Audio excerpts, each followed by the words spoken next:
Nay, simula sa pool nung lumaban si Regan Gulapa, may ano, paano mo siya nakilala? Anong pagkakakilala mo sa kanya? Bilang pagkatao? Mm.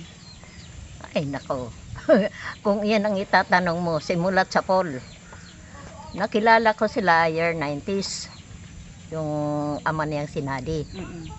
Friend na friend yun ng tatay Rudy mo. Mm. Oo. Kaya umpisa noon hanggang ngayon, hanggang nito nakaraan, hindi ako pumalto sa pagboto dahil alam ko kilala ko ito. Mm. Kilala ko. Ito si Regan Gulapa. Mm. Kilalang kilala namin yan ng tatay mo. Maging sa Kaluskos, kilalang kilala yan. Wala kaming narinig ni anumang paninira. Kasi wala silang makuha na kasisira sa kanya. Oo, kaya mabuting tao yan. At mabait din ang kanyang amang sinadi. Kaya nanalo. Mm. Yun lang, ano ko sa'yo.